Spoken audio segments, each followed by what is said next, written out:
Comenzando, esta es la clase de anatomía patológica del grupo B del día miércoles 22 de abril. Son exactamente las 9:46 minutos. Estamos comenzando. Hoy es un día relativamente especial. Desafortunadamente no es un día muy feliz porque hoy día cumplimos ya nuestro primer mes de cuarentena. O sea, ya estamos 30 días. Si bien en la época de la huelga, del paro general y todo eso, estamos 21 días, pues ya hemos estado 30 días ahora mismo con una cuarentena obligatoria, ya sabes por qué, ¿no? Bueno, hoy vamos a comenzar con una serie de patologías. Ya la semana anterior hemos visto un cuadro agudo, que es la neumonía, y hemos visto un cuadro crónico, que es el enfisema. Bien, voy a poner un video primero, antes que me olvide. Recordando rápidamente lo que vimos la semana anterior, una de las cosas que nos llamaba la atención era que si bien la neumonía era un cuadro agudo, era un cuadro lesivo rápido, podía llegar a recuperarse el paciente, ¿no? La, digamos, la característica de los cuadros agudos es ese, ¿no? De que los pacientes tienden a recuperarse, porque así como sube el pico de la neumonía, va a bajar y el paciente puede estabilizarse. Los pacientes, por ejemplo, con enfisema, y esto lo voy a recalcar aquí, en los pacientes con enfisema, el cuadro de estas personas se caracterizaba a nivel alveolar principalmente. Lo que estamos viendo es una imagen de un alveolo, de un saco alveolar, se contrae, se dilata, se contrae, se dilata, ¿no? Eh, Normalmente el enfisema, habíamos dicho que estaba asociado a pacientes fumadores, ¿bien? El consumo crónico de tabaco era lo que determinaba justamente una lesión crónica, ¿ya? Que a partir de las toxinas que tenía el tabaco estimulaba un déficit de alfa-1 antitrypsina, disminución de, de los neumocitos tipo 2 que producían surfactantes, lo que acababa lesionando ese alveolo. Básicamente lo que hacía era lesionar la distensibilidad alveolar. Entonces, esos alveolos se distendían muy poco y acababan incluso en algunos casos deformándose y colapsando, o incluso quedaban formando un espacio aéreo donde el aire entraba pero ya no salía. No había perfusión adecuada. Los síntomas principales del enfisema era esa disnea, ¿verdad? La disnea, luego inspiraciones cortas y tiraje de músculos costales. ¿Bien? Entonces, esto de manera muy resumida era lo que vimos la anterior semana, ¿verdad? Que era justamente el enfisema. Acordarse bien, enfisema afecta alveolos. Es irreversible, una lesión donde el alveolo simplemente ya no se puede distender y se lesiona eh, limitando bastante la capacidad respiratoria. Bien, pues este enfisema es parte de un grupo de enfermedades, ¿bien? Junto con la bronquitis crónica y el asma crónica irreversible, forman un grupo de enfermedades que todas juntas terminan en un cuadro crónico que se llama EPOC, ¿bien? Enfermedad pulmonar obstructiva crónica. Entonces, cuando ustedes vean un paciente que tenga diagnóstico de EPOC, no es como tal la enfermedad, sino es alguna de las enfermedades que estamos viendo. Puede ser bronquitis crónica, puede ser enfisema, puede ser asma crónica irreversible también. Entonces, todas estas enfermedades acaban lesionando el pulmón, obstruyendo el flujo aéreo o la hematosis y determinando justamente esta EPOC. ¿Bien? Suele ser un término un poquito confuso. Eh, este es un corte de un alveolo. ¿Sí? Vamos a repasar un poquito rápidamente para que no nos olvidemos histología, ¿ya?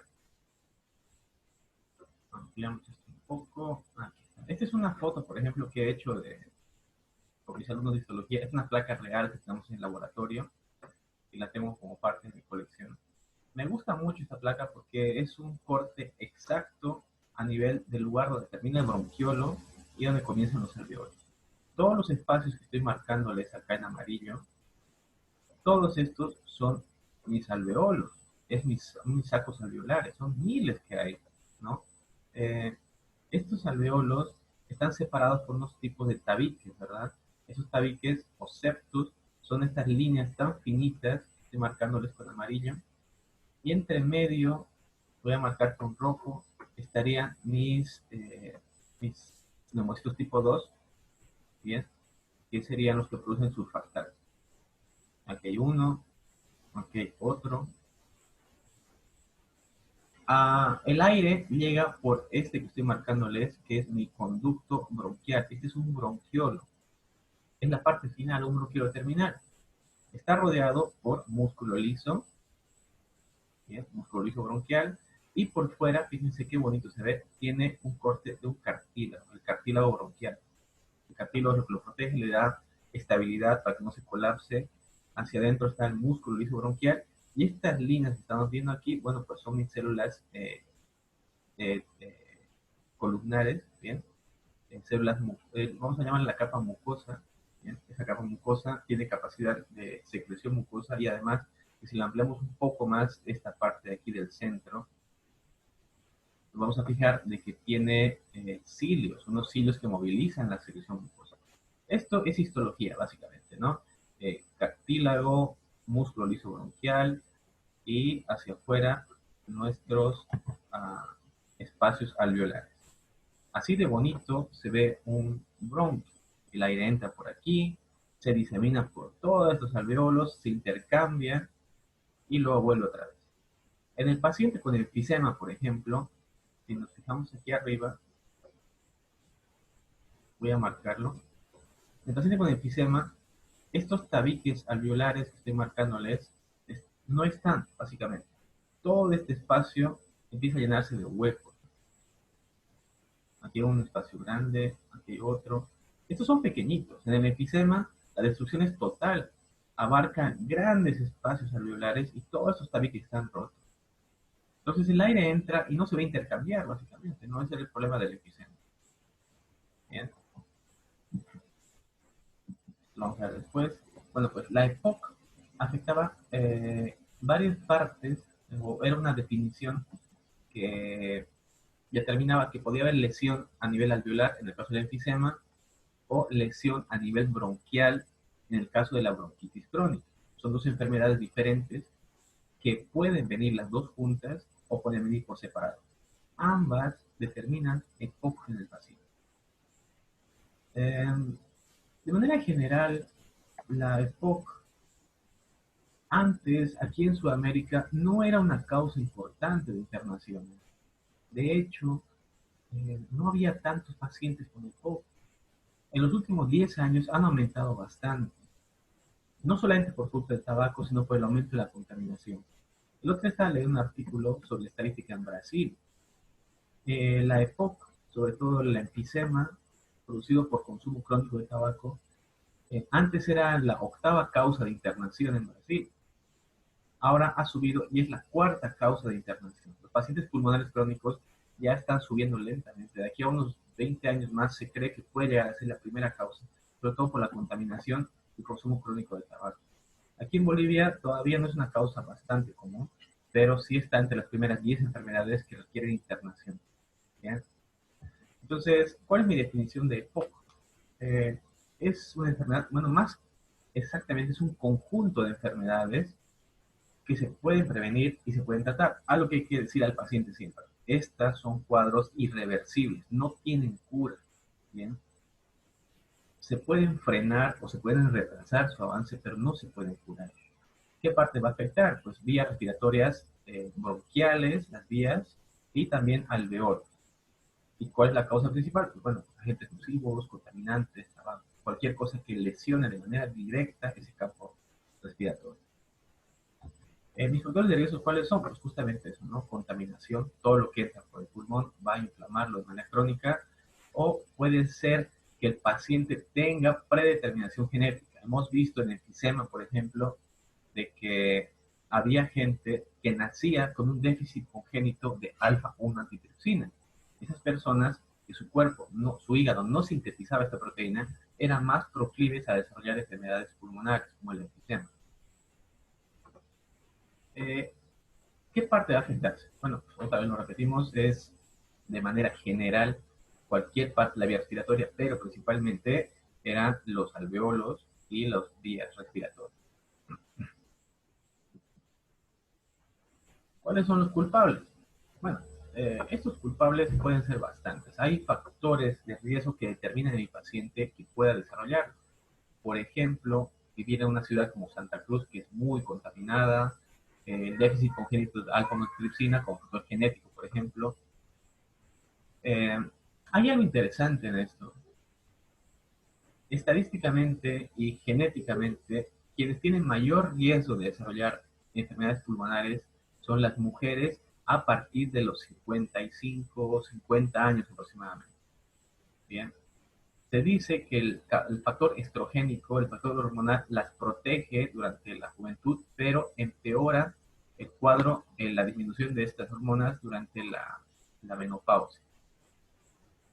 El paciente asmático, aquí tengo alumnos y alumnas que son pacientes asmáticos, en el caso de tener bronquitis crónica en el paciente fumador y antecedentes de haber tenido enfermedades pulmonares agudas. En el caso de la neumonía, por ejemplo, o algo que salió el otro día, una noticia, es que los pacientes que se están recuperando de COVID-19, el pulmón queda con una lesión que no se sabe que de aquí a 5, 7, 10 años acabe desarrollando en los pacientes insuficiencia respiratoria o EPOC. Bien, pero en principio se ve en las tomografías que la lesión que deja el COVID-19 en los pacientes que se recuperan es una lesión que ya es permanente y una lesión irreversible. ¿Qué es lo que pasa? Rápidamente, vamos a ver. En el caso, por ejemplo, de la bronquitis crónica, que es un tema aparte, vamos a ver de manera muy general, eh, hay una broncoconstricción con hiperreactividad. ¿Sí? Hay que tener un factor epigenético, sí, cierto, es determinante. No por el hecho de que yo, por ejemplo, mi familia tenga antecedentes de asma o antecedentes de enfermedades, quiere decir que va a desarrollarlo, pero los factores ambientales, los factores externos pueden determinar que se exacerbe.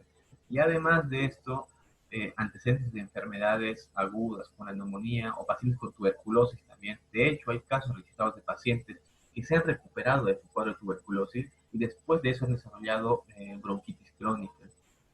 Bien, entonces sí hay un gran factor determinante, tanto ambiental, genético, epigenético. ¿Qué es lo que va a pasar? Bueno, pues en el caso del tabaco, por ejemplo, este va a entrar, va a inflamar las vías respiratorias, va a haber hipersecreción bronquial, que suele ser determinante en la bronquitis, por ejemplo. Hay aumento de la secreción bronquial, las glándulas mucosas hipertrofian y se cierra el espacio. Bien, esto se va a determinar justamente por una respuesta inflamatoria crónica. ¿A qué me refiero con inflamatoria crónica? Si nos acordamos bien de neumonía, cuando había una infección primaria, el primero en acudir a responder era el macrófago. El macrófago hace su trabajo, fagocita y de ahí deja un recuerdo químico, que es la memoria química, ¿verdad? Son, son las interleucinas y los factores microtumorales. Es como un pequeño mensajito que le manda a los linfocitos. Y el linfocito ya directamente se encarga de producir la respuesta inmunitaria a largo plazo. Esta respuesta inmunitaria a largo plazo es la que determina justamente que haya remodelación del músculo lisobronquial y las glándulas mucosas. Puede haber remodelación y después puede haber destrucción. Bien, hablamos de que mis vías respiratorias, respiro, me contamino todos los días fumando, trabajando en un lugar contaminado. Mis vías respiratorias tienen dos caminos, o se adaptan o se lesionan.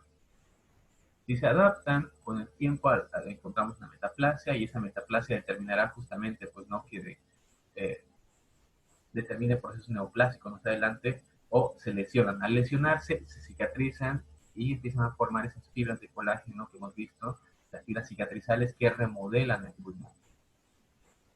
Bien, en ambos casos siempre va a haber ese cambio gradual que vamos llegando. No es un cambio de un día para otro. Hablar de POC es referirse a cambios que son graduales, que permanecen durante años.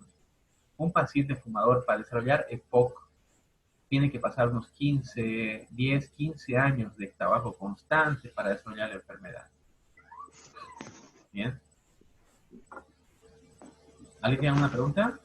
O parece que los micrófonos solamente, ¿no? Vamos a ver. ¿Están todos con el micrófono apagado? Creo que sí. Sí. Bueno, clínicamente estos pacientes, ¿cómo los voy a reconocer? ¿Cómo yo sé que el paciente que me está llegando a la emergencia es un paciente con EPOC, o es un paciente con una crisis asmática, o es un paciente que está simplemente con un resfriado o un cuadro neumónico? Bueno, pues que al preguntarle a estos pacientes, él va a referir Disney, primero, que es el primer motivo de consulta, y le preguntaremos hace cuánto tienes. Si el paciente refiere a Disney recientes, unos cuantos días, pues pensaremos que es un cuadro agudo. Pero si refiere que este cuadro es algo que empeora con el tiempo o con el ejercicio, que tiene evolución de semanas o meses, nos pensaremos seguramente que es un cuadro crónico. Todos los pacientes con EPOC cursan con tos. Y no es una tos que aparezca de un día para otro, es una tos que los acompaña siempre. ¿Bien? Junto a esta tos va a venir esa secreción mucosa, las típicas flemas del fumador, flemas grises, ¿verdad? Unas flemas amarillentas o grises que suelen oler muy feo.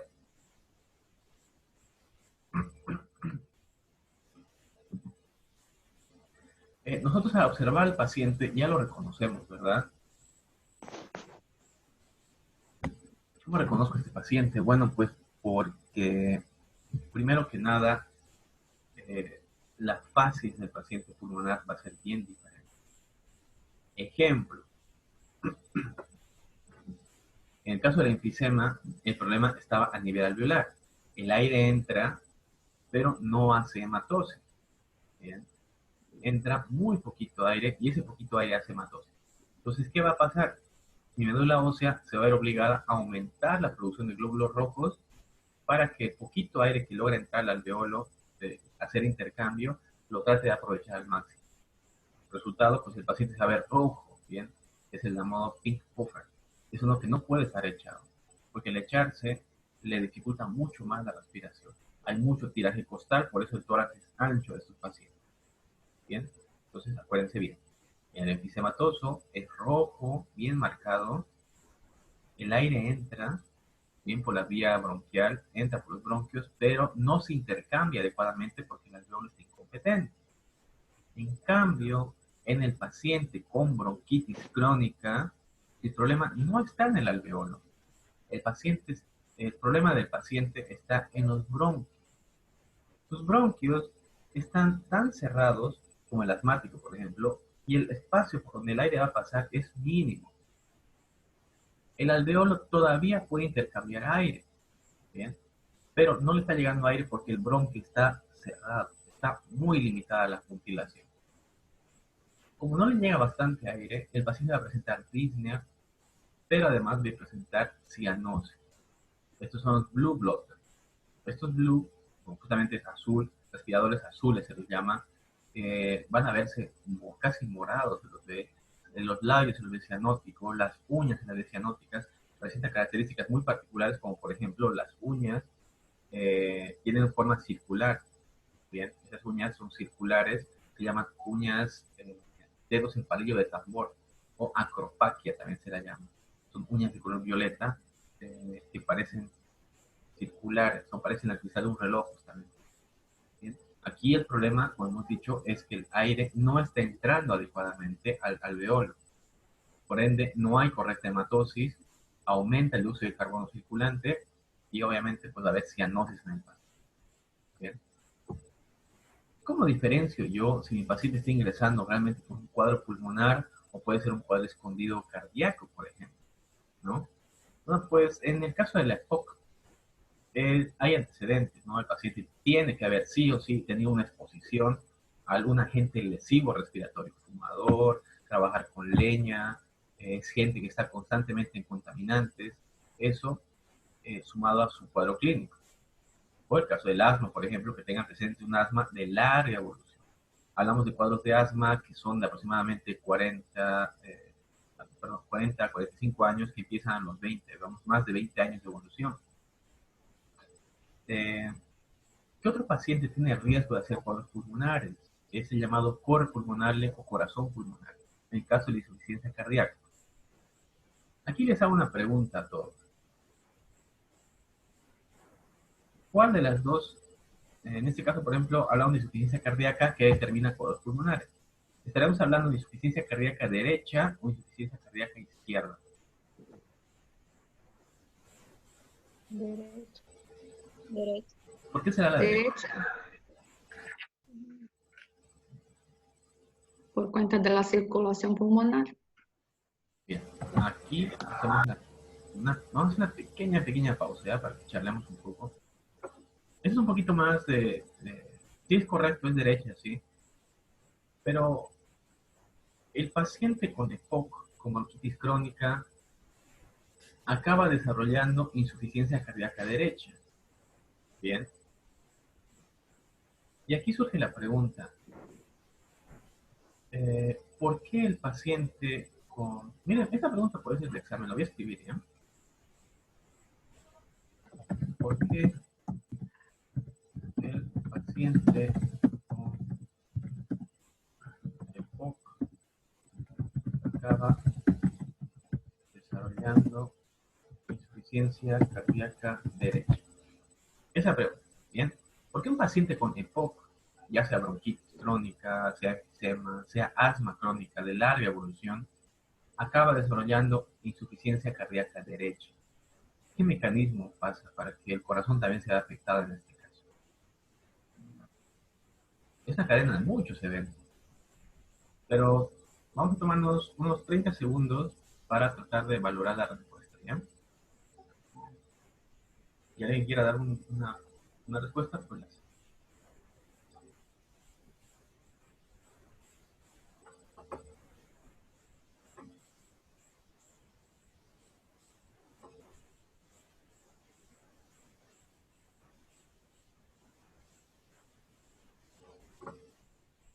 Aquí nadie ha tomado café, ¿no?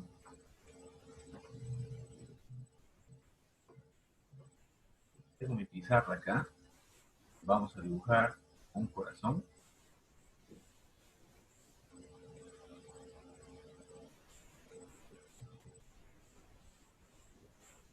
Y vamos a dibujar a un lado unos pulmones. Bien.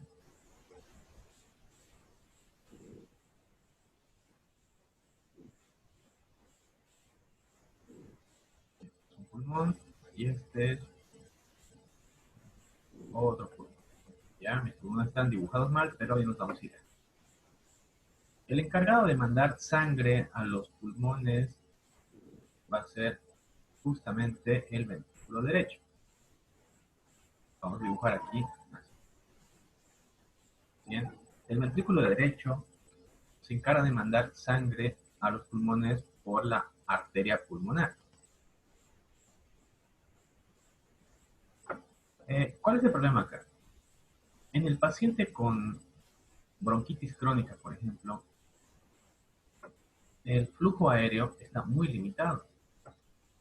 En el paciente con enfisema, la hematosis está muy comprometida. En ambos casos, el parénquima pulmonar se encuentra bastante limitado en distensibilidad. Entonces, este pulmón va a tener gran dificultad al momento de distenderse. ¿A qué me refiero con esto? Pues que si no se distiende adecuadamente, ya sea por EPOC o bronquitis, la capacidad de recibir sangre se va a ver muy limitada también. El volumen de sangre que manda cada minuto, hablamos de aproximadamente 6 litros de sangre que circula como gasto cardíaco, ¿verdad?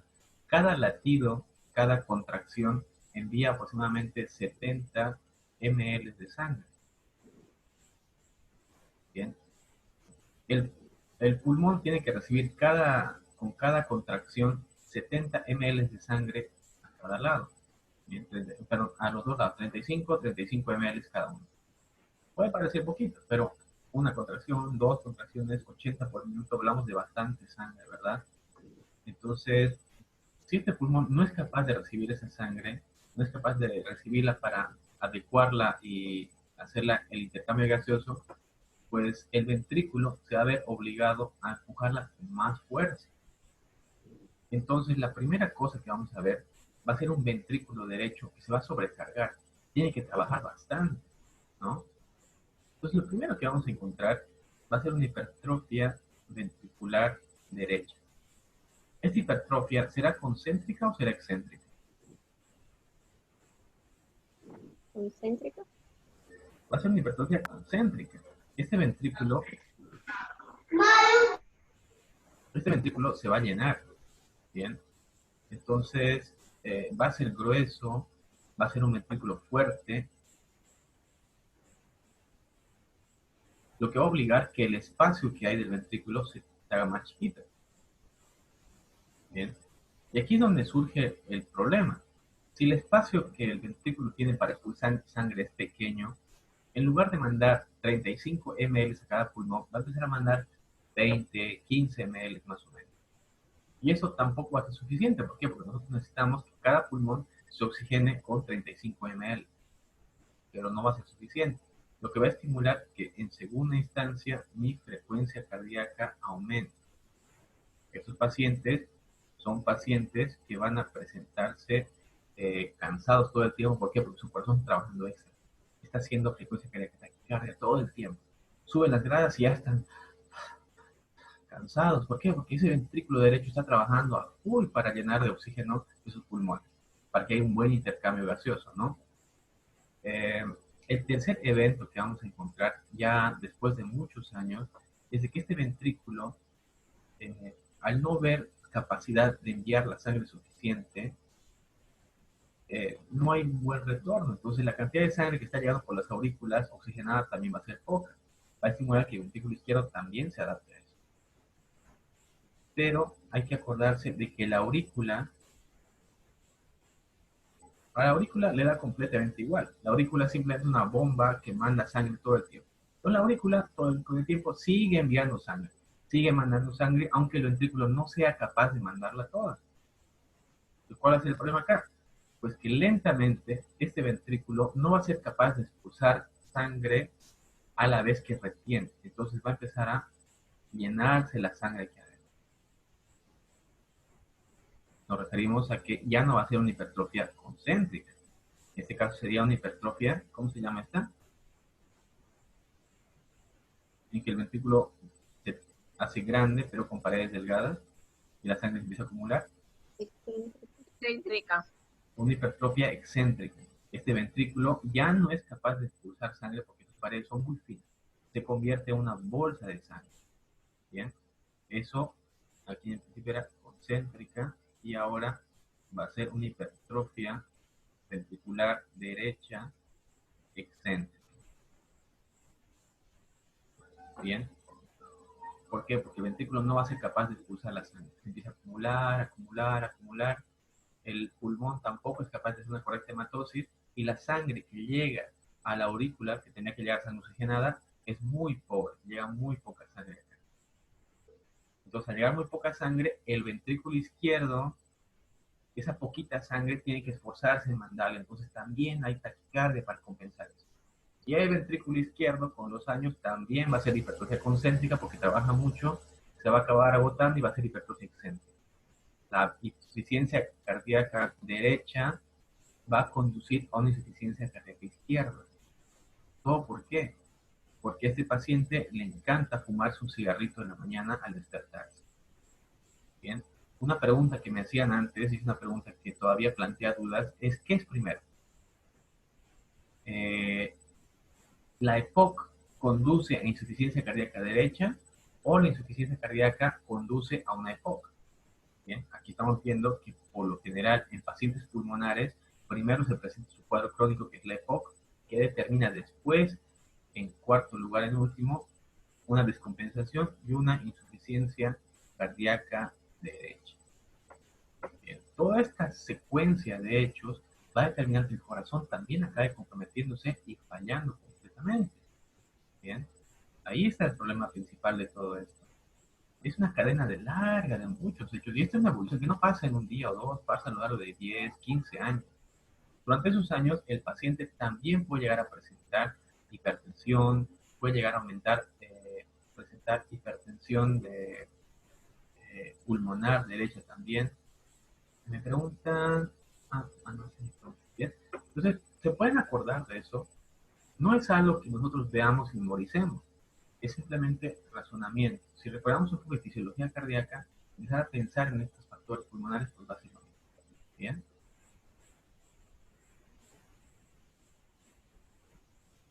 Ok, ¿alguien está compartiendo? Continuando rápidamente, entonces, estos eran los factores determinantes y esa es la razón por la cual la insuficiencia cardíaca derecha solía acompañarse justamente a esta patología. Bien, ¿cómo diagnosticamos la EPOC? ¿Cómo yo sé que mi paciente que es bronquítico crónico, mi paciente efisematoso, ya está desarrollándose enfermedad crónica pulmonar? Bueno, pues el estudio de elección para estos pacientes va a ser la espirometría. En fisiología creo que ya hemos llevado.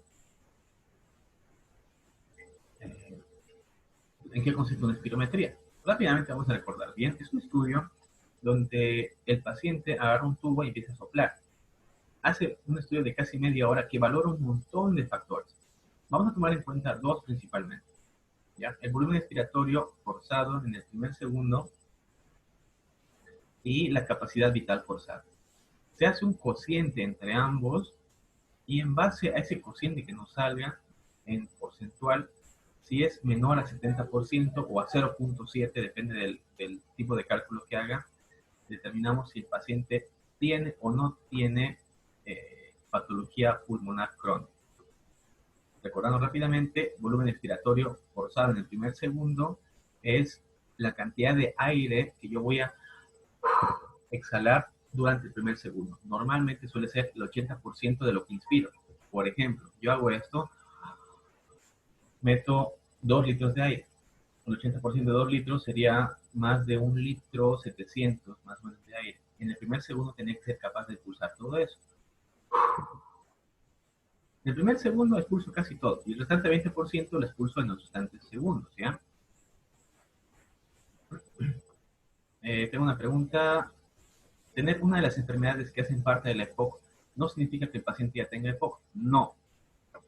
El paciente puede tener bronquitis crónica, puede tener enfisema, pero si llega a un punto en que ya su capacidad respiratoria está muy comprometida, por ejemplo, en este caso, que tenga una capacidad, una relación BED con el capacidad vital forzada menor a 70, ya me hace pensar que el paciente ya no está solamente con su bronquitis, sino ya está desarrollando su EPOC.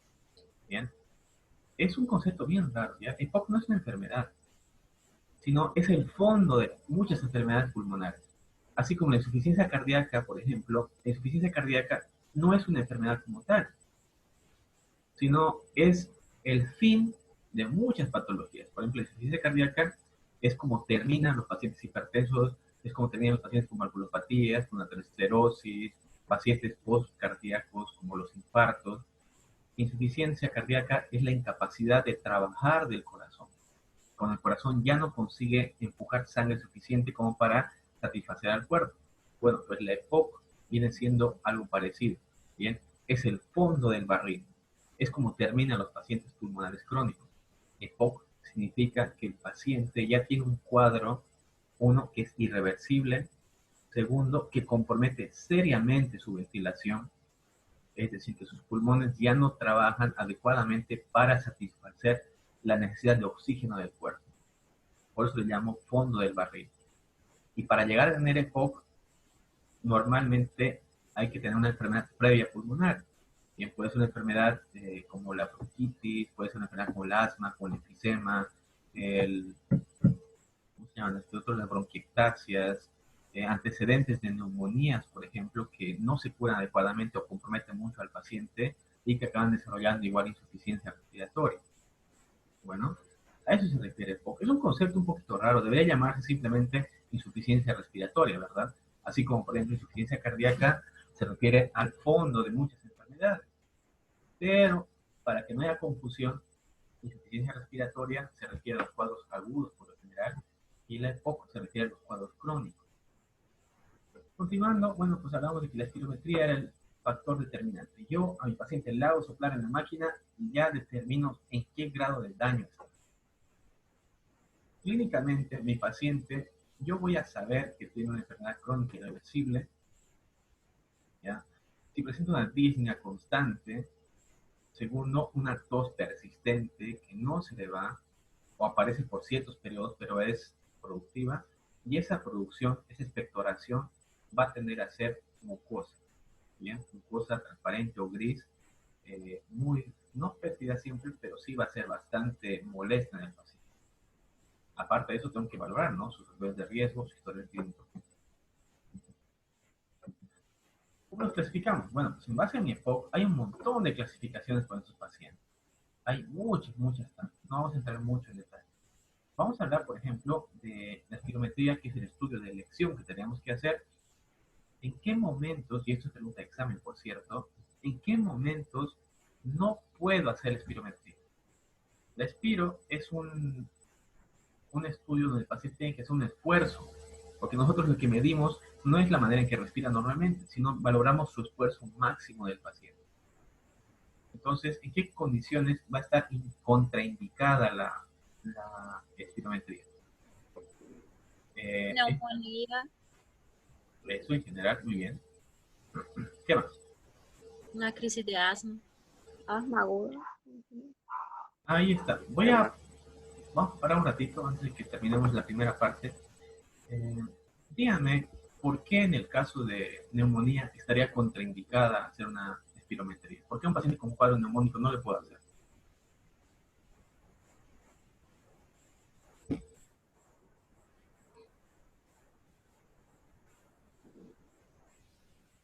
¿Nadie va a opinar? ¿Por el contagio? No, porque la máquina es desechable, a veces se puede limpiar, no es tanto por el factor de contagio. Porque la capacidad de pulmón ya va a estar reducida. Entonces no voy a estar evaluando su pulmón en la forma que debería, sino que ya va a estar comprometido el resultado. Bien, bien. Aparte que además puedo exacerbar su cuadro del paciente. Haciendo un esfuerzo, el valor que me va a salir no va a ser un valor real, va a ser un valor relacionado con el cuadro del momento del paciente. No es una valoración objetiva. Bien, que entonces por eso está contraindicado. Lo mismo el paciente asmático. El paciente asmático puede hacer una espirometría, pero cuando no esté con su crisis asmática. Voy a terminar esta clase y voy a continuar con la segunda parte dentro de exactamente 5 minutos. Nos vemos a las 10:30. Voy a mandar la invitación ahora mismo y nos vemos un ratito más. ¿Bien? Está bien.